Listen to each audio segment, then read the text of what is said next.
বড় ভাই বলে এমন একটা মেয়ে আমার বউ বানাইয়া ঘরে আনতে চাই, যেই মেয়েটা আমার ডান হাতটা ধইরা আমাকে জান্নাতের মধ্যে ঢুকাইয়া দিবে। ছোট ভাই কয় তোর কপালে বিয়া নাই, এমন মেয়ে পাবিও না, বিয়া হবে না। বড় ভাই ডাক দিয়া কয় ছোট ভাই শুনো, আমার আল্লাহ যদি কবুল করেন একদিন আগে পরে কপাল খুলে যাবে। ঠিকই আল্লাহ রাস্তা খুলতেছেন, কারণ ও নামাজ পড়ে দোয়া করে আল্লাহ নেককারিনী স্ত্রী দিও। এক হাতে তালি বাজে না, বিনা বাতাসে পানি নড়াচড়া করে না। স্বামী আর স্ত্রী যদি এক মনের না হয়, ওই সংসারে ফুলের বাগান হয় না। আল্লাহর বান্দা দোয়া করে, হঠাৎ করে খবর আসছে পার্শ্ববর্তী এলাকায় একজন বুজুর্গ আল্লাহওয়ালা আসছে, দোয়া করায়, সবাই দোয়া চায় তার কাছে। যুবক ছেলেটা চলে গেল আল্লাহর ওয়ালার কাছে, গিয়া ফজরের নামাজের সময় হাজির। হুজুর, আমি অমুক এলাকার সন্তান, আমার কপালে কোনো মেয়ে পাই না, দোয়া করবেন। আমি এমন একটা মেয়ে চাই যে আমার হাত ধরে আমাকে জান্নাতে নিয়ে যাবে, এমন একটা মেয়ে যেন আল্লাহ মিলায় দেয়, আপনি একটু দোয়া করবেন। বলে এটা কেমনে সম্ভব? হুজুর দোয়া করবেন। হঠাৎ করে কথা বলতে না বলতে জানালার বাহির থেকে একটা মেয়ের কণ্ঠ ভেসে আসলো। মেয়েটা ডাক দিয়া কয় সালামু আলাইকুম। ওয়ালাইকুম আসসালাম। হুজুর, আমি এক অসহায় নারী, একটা যুবতী মেয়ে, আপনার থেকে একটু দোয়ার জন্য আসছি, ভালো বিবাহের কোনো পাত্র যেন হয়। এবার আল্লাহর ওলি কয় মা, তুমি কেমন স্বামী চাও? বলে আমি এমন একটা ছেলে চাই যে আমার স্বামী হইয়া আমার হাত ধরে আমাকে জান্নাতের মধ্যে ঢুকায় দিবে। এই যুবক, কিসসা কাহিনীর ওয়াজ ভাল লাগে? বাংলাদেশের মানুষ এডি ভালো পায়, এডি ভালো পায়। এই যত বয়ান করছি না, এখন যদি বয়ানটা সাইডা দেই, তবে হুজুর ঘটনাটা শেষ করে এরপরে যান। কথা ঠিক নেই?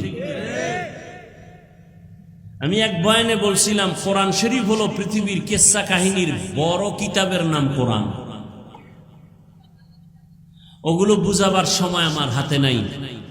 ওলামায়ে কেরাম ভালো করে জানেন কোরআন শরীফে গরুর কিসসা নাই। এরা কি কয় কোরআন হাদিসে কিচ্ছা কাহিনীর? কোরআন হাদিসে 2000-এর উপরে আয়াত আছে শুধু কিচ্ছা কাহিনী। বাঘের কিচ্ছা আছে কোরআন শরীফে, হাতির কিচ্ছা আছে কোরআন শরীফে, পিপিলিকার কিচ্ছা আছে কোরআন শরীফে, কিচ্ছা নেই। তুমি আসলে কোরআন সম্পর্কে জানো না, তোমার অন্তরে ভরা হিংসা, আর কিচ্ছু নেই। এবার যুবকও চায় এমন একটা মেয়ে যে মেয়ে জান্নাতে ঢুকাবে, যুবতীও চায় এমন একটা স্বামী যে জান্নাতে। এবার মন মতো মিলছে না মিলে নাই? হুজুর মাঝখানে থাইকা বিবাহের বন্ধন তৈরি করে দিল। আজকে বাসায় যাইয়া যুবকদের বলি, গুগলে সার্চ দিবি, এই ঘটনা ওখানে পাবি। আজকে বলে দিব শেষে। এইবার বিয়া হয়ে গেছে, স্বামীর মন চাইছে এমন একজন বিবি হবে আমার যে আমাকে জান্নাতের পথে পথ প্রদর্শন করবে, আমার পথে অন্যায়ের পথে বাধা হয়ে যাবে। আবার স্ত্রীও চাইছে আমার স্বামী আমার জান্নাতের পথে সহায়ক হবে। এই দুইজনে মিলিয়া সংসার শুরু, দুইজনে কষ্ট করে সংসার চালায়। স্বামীও সহযোগিতা করে স্ত্রীর, স্ত্রীও সহযোগিতা করে স্বামীর। স্বামী মাসে যা কামাই করে স্ত্রী তা আমানতের সাথে রাখে, এই যা পায় তা দিয়েই সংসার চালায়। বেশি আসলে প্রশ্ন করে বেতন কত? কয় 10 টাকা। 11 টাকা আসলো কেন? 1 টাকা কোথার থেকে আসলো? একটা লামসাম জবাব দিয়েছে স্ত্রী, স্বামী জবাব দিল পরের মাসে আবার 2 টাকা বেশি। বেশি কেন জবাব দাও?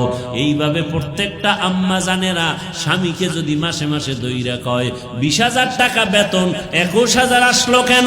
এইভাবে জবাব যদি চায়, কোনো আল্লাহর বান্দা হারাম টাকা ঘরে ঢুকাইতে পারবে না।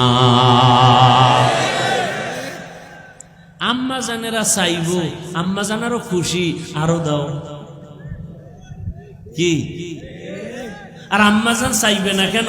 তুমি না আম্মা জানের আনছো, টেলিভিশন দাও, হুন্ডা দাও, গুন্ডা দাও, বিদেশে যাওয়ার ভিসা দাও। তুমিও কম কারাও নাই, তুমিও পায়খানা কম খাও নাই, যৌতুক নামের পায়খানা।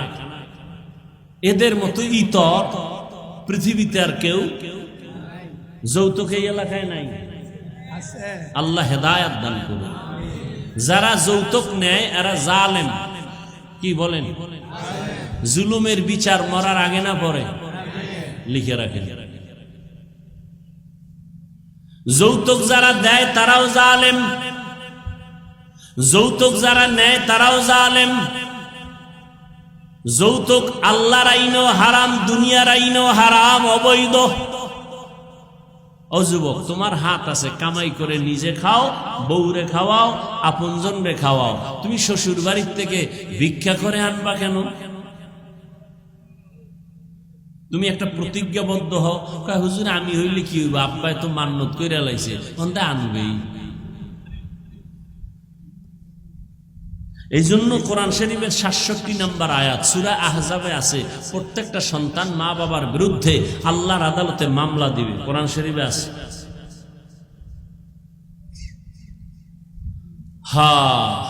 দোনোজনে স্ত্রী স্বামী দোনোজন সংসার করে, আজান হয়ে গেছে, যত কাজ। ফজরের সময় স্ত্রী যদি আগে উঠে স্বামীরে ডাকে নামাজের সময় নামাজ পড়ো, স্বামী যদি উঠে আগে স্ত্রীকে ডাক দেয় নামাজের সময় নামাজ পড়ো। এইভাবে যদি সংসার চলে, ওই সংসারে কোনোদিন অশান্তি হবে না। দোনোজনে নামাজ পড়ে আর আল্লাহর কাছে দোয়া করে, আল্লাহ একটা নেককার সন্তান দিও, আমরা মরিয়াও গেলে যেন সন্তানের আদর্শের কারণে মানুষ আমাদের দোয়া করে।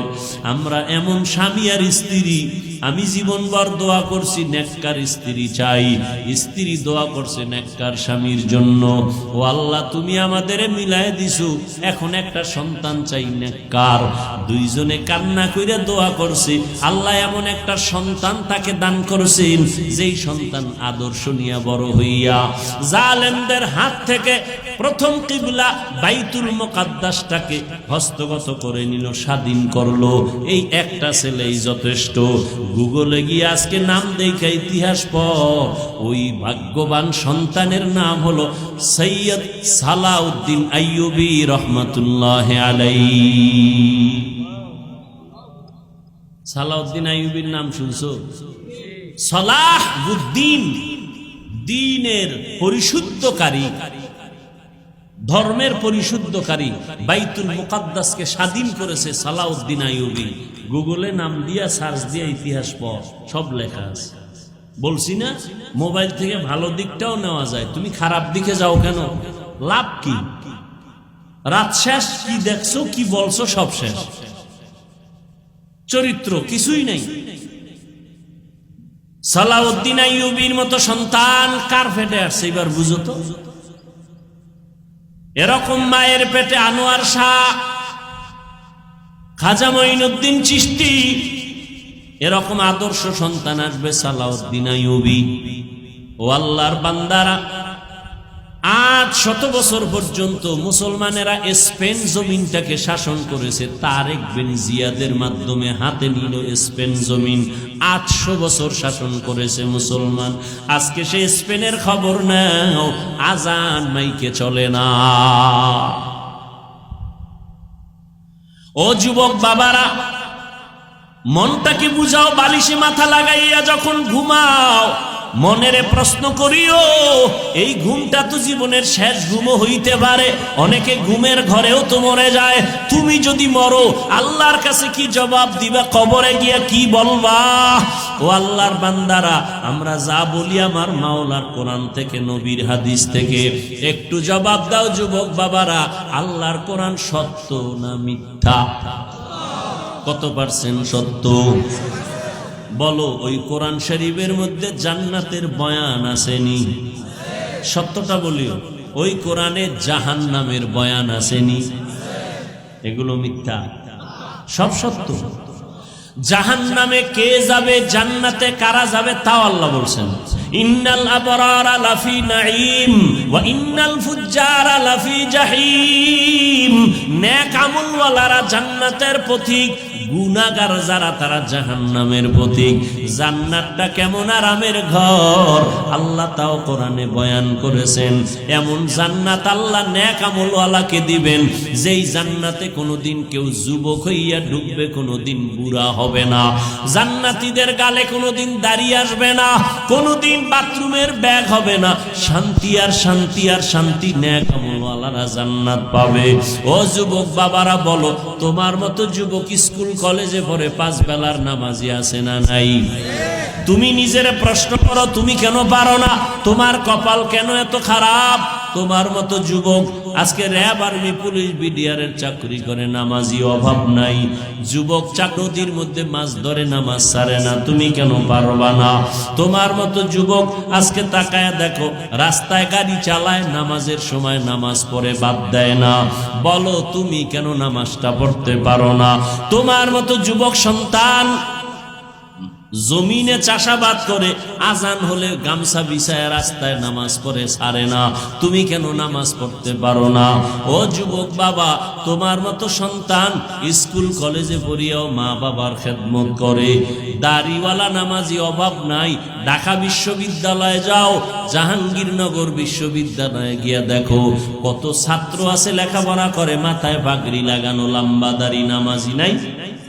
পেছন দিক দিয়া তাকাইলে মনে হয় বাইতুল মুকাররমের খতিব, অথচ বান্দা ভালো করে আরবিও পড়তে পারে না, নামাজের সময় নামাজ পড়ে। পর্দার আড়ালের আম্মা জানেরা, আপনাদের মতো কত মা এই এলাকায় ঘুরলে এখনো পাওয়া যাবে 5 বেলার নামাজ পড়ে নাই।